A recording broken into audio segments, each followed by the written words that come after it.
Hello student, this is Kapoor sir. Welcome on my YouTube channel, and today we are going to discuss about the important theoretical questions जो हमारे physics subject के हैं और class 12th के board paper के लिए हैं। मैंने इस वीडियो को इस पर्पज़ से बनाया हुआ है कि आप लोग एग्ज़ाम के टाइम में बहुत ज़्यादा सफोकेटिव होते हैं और पूरी तरह दिमाग में नहीं रहता है कि हमें क्या पढ़ना चाहिए क्या नहीं पढ़ना चाहिए। कुछ स्टूडेंट बहुत परेशान रहते हैं, जिनके लिए मैं इंपॉर्टेंट क्वेश्चन लेकर के आया हूं। और इम्पॉर्टेंट क्वेश्चन का जो प्रोसेस है वो लास्ट चैप्टर मतलब सेमीकंडक्टर से हम लोग स्टार्ट कर रहे हैं और सेमीकंडक्टर से स्टार्ट करेंगे और आते आते आते हम लोग एकदम फर्स्ट चैप्टर इलेक्ट्रोस्टैटिक्स के electric field and electrostatic force तक आएंगे, कूलम्स लॉ तक चल करके आएंगे। ठीक है, ओके। तो देर ना करते हुए हम लोग अपने क्वेश्चंस के सिलसिले को स्टार्ट करते हैं। तो पहला क्वेश्चन है half wave and full wave rectifier. पहले आप स्क्रीनशॉट इसका एक ले लीजिएगा। एक उम्मीद करता हूं कि आपने स्क्रीनशॉट ले लिया होगा। मैं थोड़ा समझाता चलता हूं कि ये हमारे पास में फुल वेव और हाफ वेव रेक्टिफायर है। रेक्टिफायर के बारे में आप अच्छे तरीके से काम कर लीजिएगा, क्योंकि आपको मालूम है कि जब हमारे पास में जंक्शन डायोड को AC से DC कन्वर्ट करनी होती है तो हम एक रेक्टिफायर डिवाइस बनाते हैं, ठीक है, जिसमें एक हाफ वेव होता है और जिसमें एक फुल वेव होता है। आप कर लेंगे बढ़िया सा। बायसिंग ऑफ जंक्शन मतलब कोई जंक्शन डायोड होता है उसको अगर हम बैटरी से कनेक्ट कर देते हैं वो बायसिंग हो जाती है। दूसरा वाला कि definition of solid liquid gas on the basis of energy band gap theory, वो इलेक्ट्रॉन जंप करने वाला ना, तो उसको आप बढ़िया अच्छे से कर लीजिएगा। क्लासिफिकेशन ऑफ, हम इससे पहले वाले चैप्टर में आते हैं न्यूक्लियाई वाले में। क्लासिफिकेशन ऑफ न्यूक्लियाई में आइसोटॉप, आइसोबार एंड आइसोटॉन्स वगैरह करना है, ठीक है। Atomic mass unit and energy in 1 MU ये करना है बढ़िया अच्छे से। थोड़ा सा कैलकुलेशन है, अच्छे से कर लीजिएगा। एटॉमिक मास यूनिट को हम लोग 1 यूनिट भी कहते हैं, ओके, क्लियर। हाइड्रोजन स्पेक्ट्रम भर भर करके बामर, लाइमन, पास्चन, ब्रैकेट फॉर्म सारी सीरीज को अच्छे से लिखिएगा, बढ़िया सा डायग्राम बनाना है। रदरफोर्ड अल्फा स्कैटरिंग एक्सपेरिमेंट वही वाला कि electron alpha particle golden foil में इधर से घुसा, इधर निकला, उधर निकला, सीधे निकल गया, लौट के आ गया, ये अगलम मगलम करना है। यहाँ पे न्यूक्लियस की डिस्कवरी हो जाती है, ठीक है। इतना काम कर लेना है आपको यहाँ तक आते आते। इसके बाद में हम साइड से कि de Broglie wavelength of matter wave and electrons, दोनों के लिए हम लोग अलग अलग तरीके से निकालेंगे दोनों के फॉर्मूला। इसके बाद में आइंस्टाइन की थ्योरी है जो फोटो इलेक्ट्रिक एमिशन से रिलेटेड है। उनके लिए हम लोग 2 इक्वेशन भी प्रूफ कर सकते हैं। दोनों को एक ही, एक्चुअली प्रूफ तो एक ही है लेकिन 2 तरह से आता है कि maximum kinetic energy equal to h nu minus nu nought, ठीक है। याद रखिएगा न्यू नॉट हमारी थ्रेशोल्ड फ्रिक्वेंसी है, ओके, क्लियर। तो यहाँ से अगर हमारे पास में इमिट होने वाले इलेक्ट्रॉन की मैक्सिमम वेलोसिटी V मैक्स है तो half M V max square is equal to h nu minus nu. एक ही फॉर्मूला है, एक ही डेरिवेशन है। इसमें एक चीज़ याद और रखिएगा कि वर्क फंक्शन की भी डेफिनेशन याद कर लीजिएगा, यहाँ मैं लिख नहीं पाया हूँ, ठीक है। एनर्जी, मोमेंटम ऑफ फोटोन, ये सब सारी अगलम अगलम चीज़ें जितनी भी हैं उन सबको कर लीजिएगा, ठीक है। अरे स्क्रीनशॉट ले लो पहले, ठीक है, स्क्रीनशॉट ले लिया, ओके। अब इंपॉर्टेंट है डेफिनेशन, जैसे फोटो इलेक्ट्रिक इफेक्ट की डेफिनेशन है, थ्रेशोल्ड फ्रिक्वेंसी की है, कट ऑफ पोटेंशियल की है, थ्रेशोल्ड वेवलेंथ की है, ओके। एक सैचुरेटेड करंट भी होती है, उसको भी कर लीजिएगा अच्छे से। पोलराइजेशन वापस आते हैं हम लोग ऑप्टिक्स में। ऑप्टिक्स के 2 पार्ट हैं, एक वेव ऑप्टिक्स है और एक रे ऑप्टिक्स है। तो वेव ऑप्टिक्स के सबसे लास्ट वाले टॉपिक पोलराइजेशन की, तो पोलराइजेशन नॉर्मली पढ़ लीजिएगा। एक पोलराइड होता है जिसके बारे में डिटेल करा गया है, प्लेन पोलराइड वगैरह तमाम ये चीज़ें पढ़ लीजिएगा। और ब्रूस्टर लॉ पढ़ लीजिएगा, म्यू इक्वल टू 10 IP होता है। इसके अलावा ज़्यादा चीज़ें अगलम अगलम चीज़ें मतलब मैंने लिख दिया है कि मेलस लॉ पढ़ लीजिएगा, बट ऐसा कुछ है नहीं कि आने वाला नहीं है, क्लियर। बहुत सालों से कभी कभी छोटा मोटा आ जाता है, clear. I equal to I nought cos square theta होता है, इसको आप पढ़ लीजिएगा। रिजॉल्विंग पावर बड़ा इंपॉर्टेंट सा क्वेश्चन है, ऑप्टिकल इंस्ट्रूमेंट की रिजॉल्विंग पावर। और ये रिफ्लेक्टिंग टेलीस्कोप बहुत समय से आ रहा है, कंटिन्यूसली, लगातार, तो इसको जरूर कर लीजिएगा बहुत अच्छे तरीके से। साथ ही साथ रिफ्लेक्टिंग टेलीस्कोप की एक, ठीक है, मैग्नीफाइंग पावर, जितने भी देखो टेलीस्कोप है, माइक्रोस्कोप है, रिफ्लेक्टिंग टेलीस्कोप है, इन सब के आप बहुत अच्छे तरीके से फॉर्मूला तो कम से कम याद ही कर लीजिएगा। इस बार देखिए मुझे ऐसा लग रहा है कि माइक्रोस्कोप नहीं आएगा, टेलीस्कोप में मुझे यही लग रहा है। तीनों में से आप, मेरे को ये ज़्यादा इंपॉर्टेंट लगा। अब नहीं आता है तो ये आपका लक है, ठीक है, और मेरा बेकार वाला गैस हो जाएगा, ठीक है। इस पोलराइजेशन के बाद हमारा टॉपिक आता है डिफ्रैक्शन। डिफ्रैक्शन में हम फ्रेनेल और फ्रॉनहोफर डिफ्रैक्शन दोनों टाइप के डिफ्रैक्शन को पढ़ते हैं, ठीक है। दोनों टाइप का डिफ्रैक्शन कर लीजिएगा विद एग्जांपल।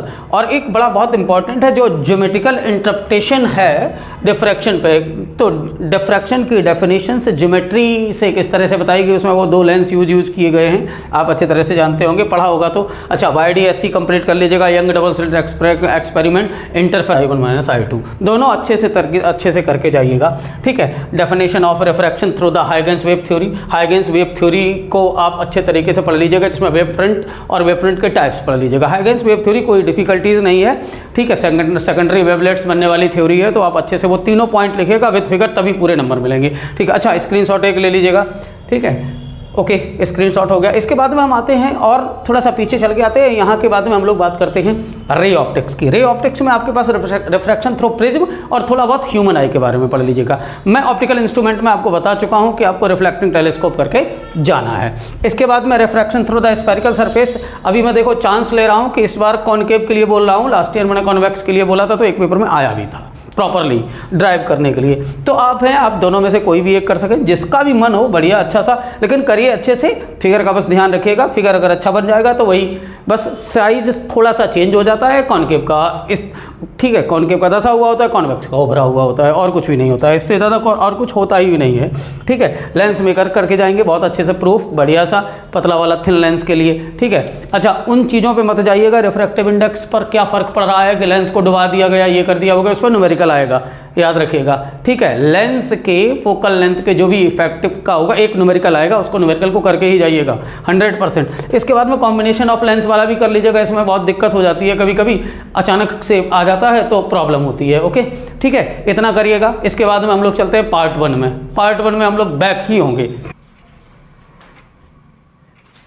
अभी हमने वॉल्यूम 2 कंप्लीट कर लिया है, वॉल्यूम 1 की बात करते हैं। और वॉल्यूम 1 में सबसे पहला टॉपिक जो हमारा इलेक्ट्रोस्टैटिक्स है, इलेक्ट्रोस्टैटिक्स में सबसे पहले हम कूलम्ब्स लॉ और इसकी वेक्टर फॉर्म को कर लेंगे, ठीक है। अच्छा, मोस्टली ध्यान रखने की ज़रूरत यह है कि हमारे पास में दो चीज़ें मिलेंगी, एक डाइलेक्ट्रिक कांस्टेंट मिलेगा, इस पर आप अच्छा काम कर लीजिएगा, और परमिटिविटी ऑफ फ्री स्पेस मिलेगी, इस पे भी अच्छा सा काम कर लीजिएगा, ओके, क्लियर। अच्छा, अगली बात है हमारे पास में intensity of electric field due to electric dipole. Electric dipole की डेफिनेशन बढ़िया अच्छे से कर लीजिएगा, यूनिट में से ज़्यादा कोई प्रॉब्लम्स नहीं होती है, बट यहाँ पर एक बहुत ज़्यादा हर साल रखा होता है intensity of electric field due to the dipole. एक एक्सियल कंडीशन, एक नॉन एक्सियल कंडीशन है, दोनों पे हाथ अपना साफ कर लीजिएगा। इलेक्ट्रिक पोटेंशियल के भी कॉन्सेप्ट में उसमें ज़्यादा कुछ है नहीं, बट यहाँ पे दो में से एक जरूर पूछा जाता है, या तो फिर आप लोगों से एक्सियल कंडीशन पूछी जाएगी, आइदर आप इलेक्ट्रिक पोटेंशियल से भी पूछा जा सकता है, एक्सियल नॉन एक्सियल दोनों में, ऐसे ही इलेक्ट्रिक फील्ड को भी एक्सियल और नॉन एक्सियल दोनों में पूछा जा सकता है। तो मैं चाहूँगा कि आप इस बार इस साल के लिए एक्सियल पे थोड़ा कम फोकस करें, नॉन एक्सियल पे बहुत ज़्यादा करें, बट कर दोनों लें, ठीक है, ओके। अगला वाला क्वेश्चन है कि state Gauss theorem with proof, मतलब इलेक्ट्रिक फ्लक्स भी पढ़ेंगे आप, इसके बाद में गॉस थ्योरम के प्रूफ को और स्टेटमेंट दोनों को। कभी कभी स्टेटमेंट अकेला पूछा जाता है, अगर 3 मार्क्स का क्वेश्चन आएगा तो स्टेटमेंट और प्रूफ दोनों ही पूछे जाएंगे, ओके। अभी इसी का एप्लीकेशन है electric field due to an infinite length of charge wire, वही वाला जहां पर E इज इक्वल टू एक फॉर्मूला आता है लैम्डा अपॉन, ठीक है, याद रखिएगा अच्छे से, बढ़िया है ना। अगला नेक्स्ट हमारे पास में intensity of electric field due to, अच्छा, इंटेंसिटी ऑफ इलेक्ट्रिक फील्ड भी अलग फाइंड आउट होता है पॉइंट चार्ज को लेकर के, E equal to 1/4 pi epsilon nought Q upon R square, okay. और इलेक्ट्रिक पोटेंशियल भी होता है, तो दोनों के डेरिवेशन को अच्छी तरह से कर लीजिएगा। हमने वीडियो भी बनाए हुए हैं, हमारे वीडियो लेक्चर में डले हुए भी हैं, आप उनको देख सकते हैं बढ़िया आराम से अच्छे तरीके से, ओके, क्लियर। नेक्स्ट अगला वाला हमारे पास में आएगा capacity of parallel plate capacitor. जब हमारे पास में कैपेसिटर, जो पैरेलल प्लेट कैपेसिटर है, उसमें डाइलेक्ट्रिक मीडियम पार्शियली फिल्ड है, कभी कभी आ जाता है न्यूमेरिकल आता है जिसमें कुछ फील्ड नहीं होता है, उसको लेकर के, बट यहाँ पर हमारे पास में क्या है कि डाइलेक्ट्रिक मीडियम जो है ना पार्शियली, एक वो टी थिकनेस की जो स्लैब रख देते हैं, तो उस वाले फॉर्मूले को बहुत अच्छे तरीके से कर लीजिएगा, बहुत ही बढ़िया, फाइन, ओके। एंड नेक्स्ट हमारे पास में है कि redistribution of charge between two charge in contact. ये कैपेसिटी में जो टॉपिक है ये थोड़ा सा कॉम्प्लिकेटेड है, इसलिए इस पर थोड़ा सा ध्यान रखिएगा। अगर नहीं हो पा रहा है तो इसको छोड़ भी दीजिए, कोई बड़ी चीज़ नहीं है, ठीक है। अच्छा, अगर इसको छोड़ रहे हैं तो आपको एक दूसरे तरफ करना होगा कॉम्बिनेशन ऑफ कैपेसिटर, ठीक है, सीरीज पैरेलल कॉम्बिनेशन जो कैपेसिटर का है उसको डन कर लीजिएगा, ओके, क्लियर। यहाँ तक कंप्लीट करने के बाद में हम लोग इस आगे बढ़ेंगे, और आगे बढ़ने वाला दूसरा जो चैप्टर है करंट इलेक्ट्रिसिटी है, इस करंट इलेक्ट्रिसिटी में हम लोग आगे। अच्छा, थोड़ा सा अभी चैप्टर 2 का 1-2 क्वेश्चंस मुझे अभी याद आया, जैसे कि बहुत ज़्यादा पूछा गया है equipotential surface with its properties, proof of tau equal to P sine theta, torque find out करने के लिए डायपोल से, ओके। अच्छा, न्यूमेरिकल प्रॉब्लम्स आप कॉम्बिनेशन ऑफ कैपेसिटर्स पर जरूर कर लीजिएगा, ठीक है। अच्छा, यहाँ कुछ डेफिनेशन है, इलेक्ट्रिक करंट की डेफिनेशन है, करंट डेंसिटी की डेफिनेशन है, साथ ही साथ में आप देख रहे होंगे कि रजिस्टिविटी की डेफिनेशन है, कंडक्टिविटी की डेफिनेशन है, मोबाइलिटी की डेफिनेशन है, ईएमएफ ऑफ सेल की डेफिनेशन है, इंटरनल रेजिस्टेंस की डेफिनेशन है। ये सारी की सारी डेफिनेशंस आप कर लीजिएगा, क्योंकि कभी कभी 1 मार्क्स का क्वेश्चंस छोटे छोटे फार्मूलाज पे बेस्ड आता है और उसको आप निकाल नहीं पाते हैं। अच्छा, हमेशा ध्यान रखिएगा कि सारे न्यूमेरिकल की कैलकुलेशन एसआई यूनिट में की जाएगी और लगभग जितनी भी आप क्वांटिटीज़ देख रहे हैं सभी क्वांटिटीज़ के यूनिट डायमेंशन किस टाइप की क्वांटिटी है, मतलब वेक्टर क्वांटिटी है या स्केलर क्वांटिटी है, ये बहुत अच्छे तरीके से ध्यान रखिएगा।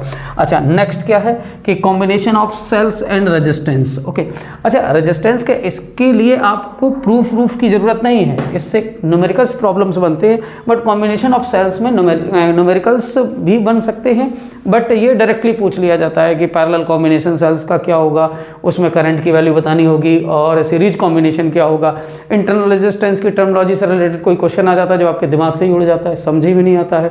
अच्छा, गॉस थ्योरम में इलेक्ट्रिक फ्लक्स से रिलेटेड आ जाता है, हमने यहाँ पर ऐड नहीं कर पाया। इलेक्ट्रिक फ्लक्स की भी डेफिनेशन वगैरह याद रखना है, बहुत अच्छी चीज़ है इलेक्ट्रिक फ्लक्स, जिससे कई चीज़ों की यूनिट इधर उधर हो जाती है। एक चीज़ और मैं लिखना भूल गया कि पोटेंशियल ग्रेडियंट, इसको जरूर कंप्लीट कर लीजिएगा। पोटेंशियल ग्रेडियंट और इलेक्ट्रिक फील्ड और पोटेंशियल ग्रेडियंट का रिलेशन, ठीक है, अच्छे से कर लीजिएगा, बढ़िया। Ohm's law and it's proof by free electron model, ठीक है। नॉर्मली तो ओम्स लॉ भी इक्वल टू आई आर आप सर्किट वर्किट बना करके और सब दिखा सकते हैं, बट फ्री इलेक्ट्रॉन मॉडल की थोड़ी टर्मिनोलॉजी है, मैंने कराई भी हुई है, आप उसको कर लीजिएगा, डन, ठीक है।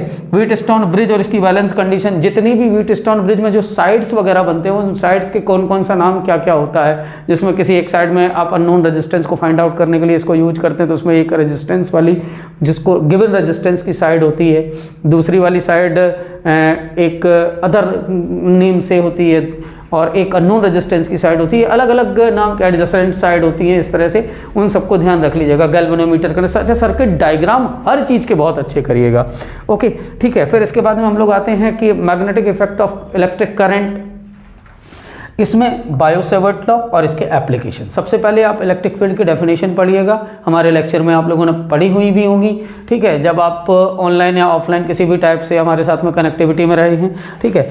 और इसके एप्लीकेशंस, बायो-सेवर्ट लॉ के भर करके एप्लीकेशंस हैं, बट कुछ एप्लीकेशंस जो हैं वो मैं आपको 1 या 2 एप्लीकेशंस जो मुझे बहुत इंपॉर्टेंट लगते हैं वो मैं लिख दे रहा हूँ, उनको आप नोट कर लीजिएगा। अच्छा, आपने स्क्रीनशॉट नहीं ले पाए, स्क्रीनशॉट ले लीजिएगा एक बार, ओके, ठीक है, स्क्रीनशॉट ले लिया।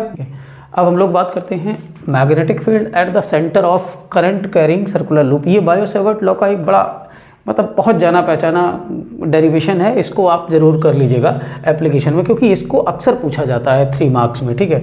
Ampere circuital law with proof, इसका स्टेटमेंट भी पूछा जाता है, प्रूफ भी पूछ दिया जाता है, ठीक है।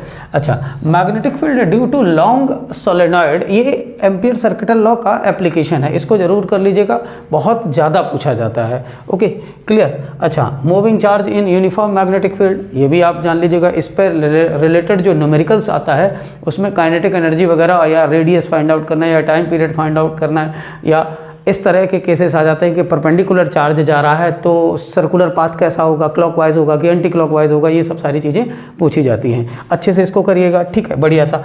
अच्छा, मैग्नेटिक टॉर्क जान लीजिएगा कि कोई एक रेक्टेंगुलर कॉइल को मैग्नेटिक फील्ड में मूव कराते हैं, ठीक है, तो उसके लिए tau equal to mv sin theta का प्रूफ भी आप अच्छे तरीके से कर लीजिएगा, ठीक है। Relation between magnetic dipole and angular momentum, एक इलेक्ट्रॉन जो मूव कर रहा है, ठीक है, उसको लेकर के यहाँ पर बात की गई है, तो इन दोनों का रिलेशन भी अच्छे से कर लीजिएगा। एक आध बार पूछा गया है तो बच्चों ने बोला है कि मुझे पता ही नहीं रहता है सर ये है कहाँ, ठीक है, भूल जाते हैं, इस पर दिमाग नहीं जाता है, ये दोनों थोड़ा एक दूसरे के कॉन्ट्राडिक्टरी हैं, ठीक है। गैल्वेनोमीटर में दोनों से पाइवोटेड कॉइल और सस्पेंडेड कॉइल दोनों ही टाइप के गैल्वेनोमीटर को आपको अच्छे से कर लेना है, और इनके कन्वर्जन को एमीटर में और वोल्टमीटर में दोनों के, ठीक है।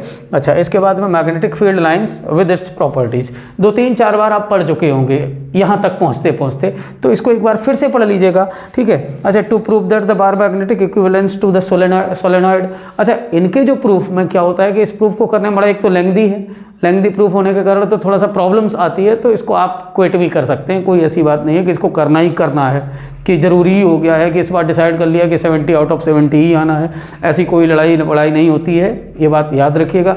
नॉलेज आपके पास अच्छी है तो परसेंटेज बहुत ज़्यादा मायने नहीं रखता है। बट अब ऐसे मत सोच लीजिएगा कि 75 से नीचे भी आ जाएं, ऐसे नहीं, 80 ऊपर रखिएगा, ठीक है। 80 प्लस वाले ही बहुत सारा काम करते हैं, 95 प्लस वाले फ्रस्ट्रेट ज़्यादा रहते हैं, ठीक है, याद रखो इस चीज़ को। Earth magnetic field and it's component, देखो एंगल ऑफ डिप और एंगल ऑफ डिक्लिनेशन, ये दोनों बढ़िया अच्छे से करके रखिएगा। अब हमारे पास में अगले दो बड़े इंपॉर्टेंट से चैप्टर आ रहे हैं जिनका नाम है एक इलेक्ट्रोमैग्नेटिक इंडक्शन और एक अल्टरनेटिंग करंट। इसका एक क्वेश्चन और याद रखिएगा, कई बार पूछा गया है, डाईमैग्नेटिक, पैरामैग्नेटिक, फेरोमैग्नेटिक। ये मैं वर्बली आपको बता रहा हूँ जिससे कि आप इसका स्क्रीनशॉट लेने के बाद में इसको नोट कर लें। ओके, स्क्रीनशॉट लीजिएगा और इसको नोट करिएगा। ओके, तो अब हमारे अगले दो चैप्टर हैं electromagnetic induction and alternating current. Okay, तो इलेक्ट्रोमैग्नेटिक इंडक्शन में हम लोग स्टार्ट करेंगे मैग्नेटिक फ्लक्स, फैराडेज लॉ, और इसके बाद में हम लोग motion of state charge conductor in a uniform magnetic field को देखेंगे।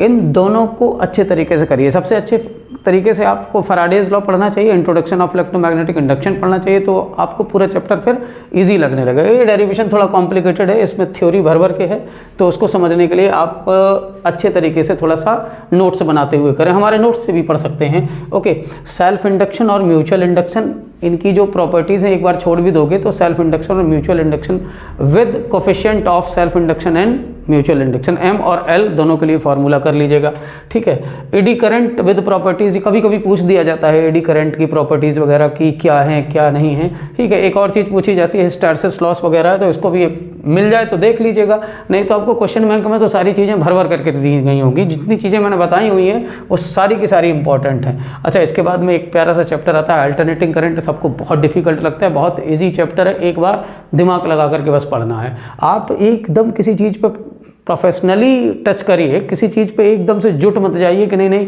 ये बस हमसे हो नहीं रहा है तो हम कर रहे हैं। आप स्टेप बाय स्टेप करेंगे तो आसानी से हो जाएगा। हमने किया है, बहुत सारे बच्चों से मैं कराता हूँ, तो ये आप सारी चीज़ों को, भाई जब हम भी 12th क्लास में, ऐसा तो है नहीं कि मैं एकदम आसमान से कूदा और आकर के तुरंत क्लास लेने लगा आकर के, मैं भी तो रहा हूँगा, मैंने भी मेहनत की हुई है, तो आप लोग भी मेहनत करिए अच्छे तरीके से, बढ़िया सा, ठीक है। अच्छा, अल्टरनेटिंग करंट और अल्टरनेटिंग वोल्टेज की डेफिनेशन वगैरह ये सब आते वाते नहीं हैं, बट इनको पढ़ना इसलिए ज़रूरी है कि जब आप एवरेज वैल्यू मतलब मीन वैल्यू को फाइंड आउट कर सकें, या रूट मीन स्क्वायर वैल्यू जो है अल्टरनेटिंग करंट की और अल्टरनेटिंग वोल्टेज की, दोनों के लिए फार्मूला ड्राइव कर सकें। एक के लिए सीख लीजिएगा करंट के लिए, वोल्टेज वाला उसी तरह से होता है, या वोल्टेज के लिए सीख लीजिए तो करंट वाला उसी तरह से होता है। दोनों चीज़ों पे फोकस रखिए बढ़िया सा। बहुत सारे एसी सर्किट भरे हुए हैं, देखो LCR तो करना ही चाहिए, मतलब R भी करना चाहिए, L भी करना चाहिए, C करना चाहिए, और इवन LC करना चाहिए। बाकी आप दो छोड़ सकते हैं, कोई दिक्कत की बात नहीं, बट लेकिन LCR सीरीज सर्किट 100% करिए। जब कुछ ना कर पाए तो ये जरूर कर लीजिएगा, ठीक है। अच्छा, इनका इफेक्टिव रेजिस्टेंस, जैसे LCR सर्किट का जो इफेक्टिव रेजिस्टेंस हो जिसको इम्पीडेंस Z कहते हैं, तो उस Z का फार्मूला और रेजोनेंस, Z का फार्मूला निकालेंगे, इफेक्टिव रेजिस्टेंस वही Z है, ठीक है। जब हमारे पास R होता है तो R के लिए तो R ही होता है, L होता है तो XL होता है, C होता है तो XC होता है, आपने सब पढ़ रखा होगा, सब जानकारी होगी आपको। रेजोनेंस कंडीशन और LCR और LC सर्किट की, देखो LC और LCR इनमें रेजोनेंस की कंडीशन ये है कि जो इंडक्टर का या इंडक्टेंस का, जो इंडक्टर का जो वोल्टेज है वो कैपेसिटर के वोल्टेज के इक्वल हो जाएगा तो रेजोनेंस प्रोड्यूस हो जाते हैं। अब कैसे प्रोड्यूस होते हैं ये आपको मैं इनके सोल्यूशन में बताऊंगा। Okay, clear. अच्छा, आगे की बात करते हैं हम लोग। रेजोनेंस फ्रिक्वेंसी का फॉर्मूला फाइंड आउट कर लीजिएगा। ओके,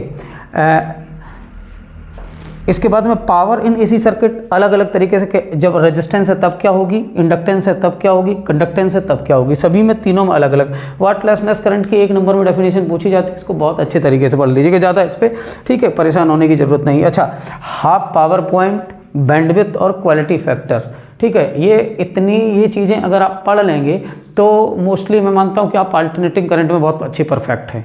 अगर नहीं बनता है तो इस क्वेश्चन को आप स्किप भी कर सकते हैं कि हाफ पावर पॉइंट, बैंडविड्थ और क्वालिटी फैक्टर, ये जो अच्छे स्टूडेंट होते हैं जिनमें ज़बरदस्त मेहनत करने की कैपेबिलिटी होती है वो उनके लिए ये क्वेश्चन है, ठीक है। ट्रांसफार्मर पूरा पढ़ लीजिएगा, एकदम विधिवत अच्छे तरीके से। Difference between AC and DC आता नहीं है, लेकिन जानकारी होनी चाहिए, ठीक है। तो मैंने अपने पूरे लेक्चर में मैं जानता हूँ कि वीडियो थोड़ा सा लंबा हो गया होगा, वैसे भी मैं लंबे लंबे तो वीडियो बनाता ही हूँ, क्या करना है। आप लोगों के लिए जितना भी जो कुछ कर पाऊँ वो थोड़ा सा मुझे कम फील होता है, इसलिए मैं बकवास ज़्यादा कर नहीं पाता हूँ। ये बहुत स्पीड में मैंने वीडियो बनाया है, क्योंकि बच्चों के मेरे पास में बहुत सारे कॉन्टैक्ट आए कि सर इतने जल्दी, क्योंकि पेपर स्टेट बोर्ड के बच्चों का 26 को है एटलीस्ट, जहाँ तक मेरी जानकारी है, शायद हाँ 100% 26 को है। और उस पेपर की तैयारी के लिए इन सभी क्वेश्चंस को एक बार अपनी क्वेश्चन बैंक में देखें और देखने के बाद तैयार करें। मैं आपको बताता हूं कि 60-40 का रेशियो होता है न्यूमेरिकल और थ्योरी का।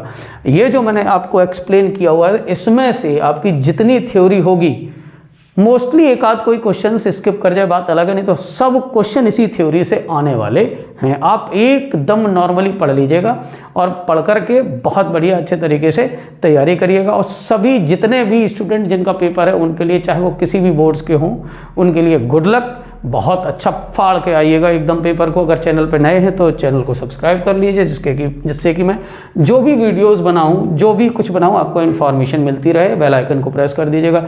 जितने लोगों तक इस क्वेश्चंस की पूरी सीट को, जो जितने भी क्वेश्चंस हैं, इस वीडियो को जहां जहां तक डिलीवर कर सकें उन लोगों तक पहुंचाइए।